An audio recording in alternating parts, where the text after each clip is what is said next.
I listened to a press conference in the wake of yet another attack on a police officer. I was furious, and one of these men has me fuming. Within hours of the shooting of Philadelphia police officer Jesse Hartnett, who was sitting alone in his police cruiser, Mayor Kenny of Philadelphia makes one of the most astounding, asinine statements that I've heard since the last time I listened to a White House press conference. Take a listen. In no way, shape, or form does anyone in this room believe that Islam or the teaching of Islam has anything to do with what you've seen on that screen. That is abhorrent, it's terrible, and it does not represent the religion in any way, shape, or form or any of its teachings. What? A hero sitting by himself, guarding the community in the city of brotherly love, almost assassinated by this man. And you bring your nonsense, apologetic, politically incorrect baloney to a law enforcement press conference? Hey, Mayor Kenny, in case you forgot, Philadelphia is the place where the Declaration of Independence was signed and the Constitution was written. Its location is the symbol of freedom where Independence Hall and the Liberty Bell sit. Last I checked, the First Amendment reigns supreme. Who are you to tell me what the shooter's motivations are when your own police department has a video confession of the shooter himself admitting what his motivations are? We had the suspect upstairs, the homicide unit, talk to him. Right away, he didn't have anything to say, but then he stated that he pledges his allegiance to Islamic State. He follows Allah, and that is the reason he was called upon to do this. How dare you take the sympathy away from the victim, Officer Hartnett, and the men and women in blue under siege every day in this country by the haters, and turn it into sympathy and understanding for a different group?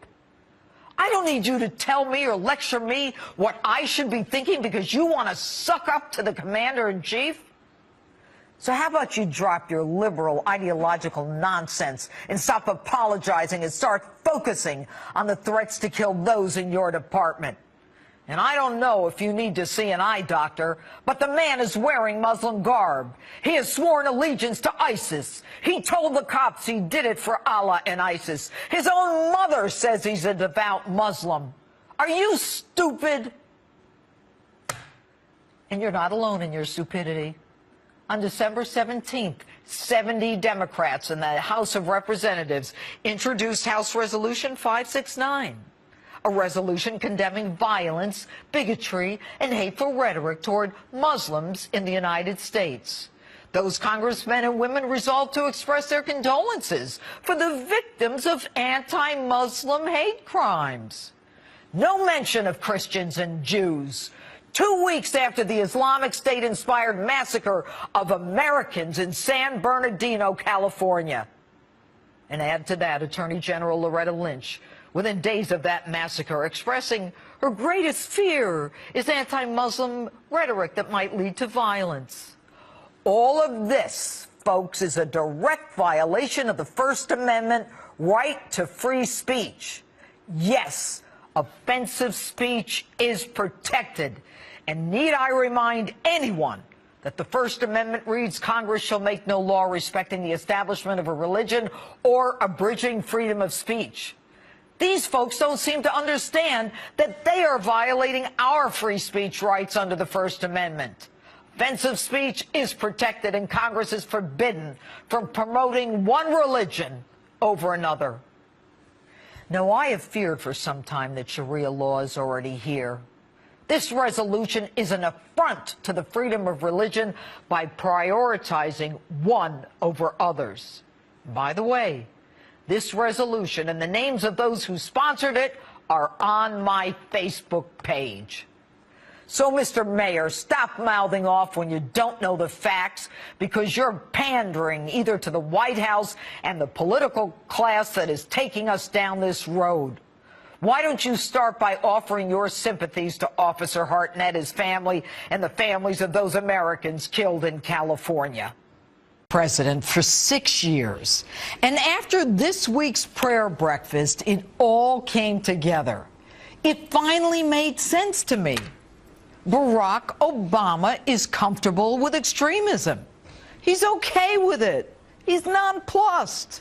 It's part of what happens. It explains why he goes golfing within minutes of announcing the beheading of an American. It explains why he didn't join 40 world leaders in France to denounce Islamic terrorism.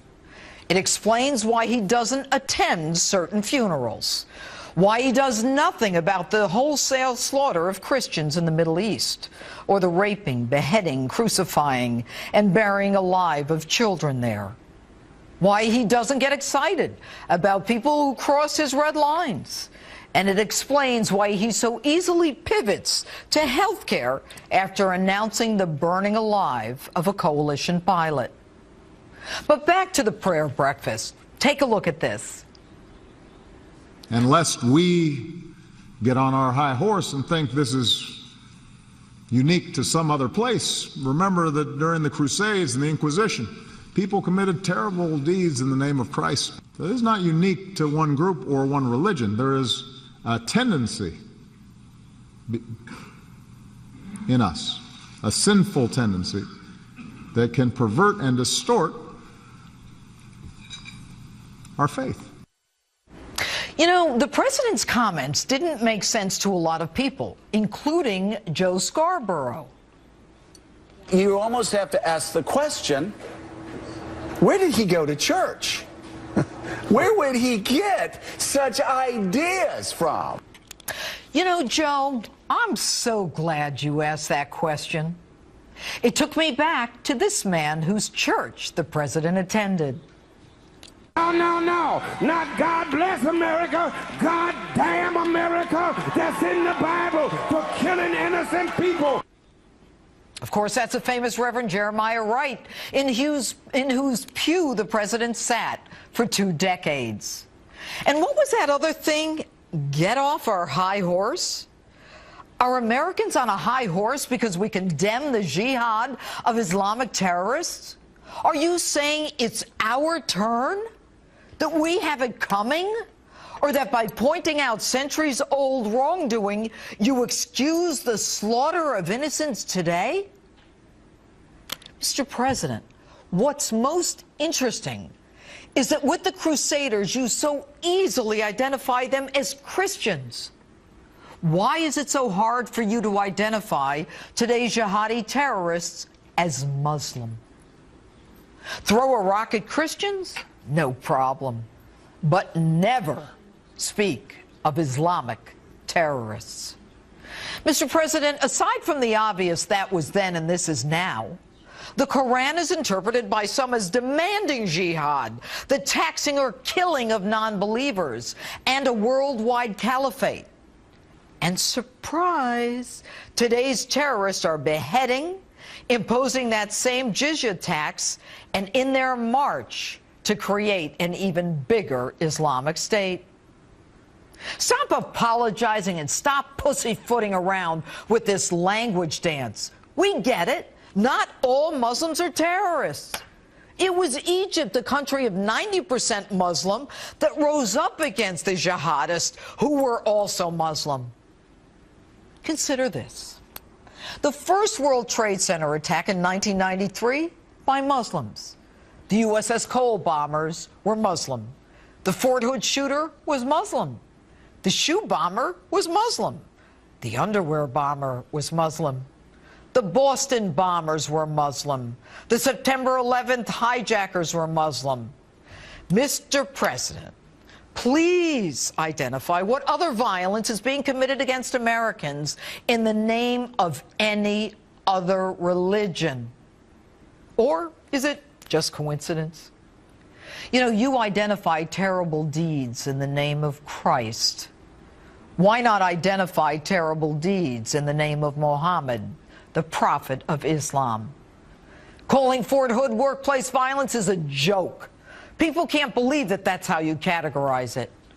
But then again, your administration erases words out of reports identifying terrorists as Islamic. Stop defending Islam. Start protecting Americans. Stop saying what Islam doesn't stand for and start saying what you as our president intend to do about this. Recent polls suggest that the overwhelming majority of Americans think it's at least somewhat likely Islamic terrorists will launch an attack on U.S. soil soon.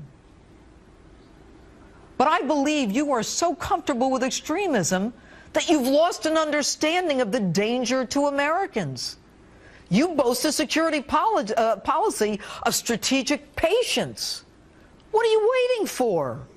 While you wait, they keep winning and Iran gets closer to nuclear enrichment. All the while you open our borders, reduce our military, and criticize Americans and America at the UN and in Cairo. If nothing more, you're consistent. Extremism is just a part of life.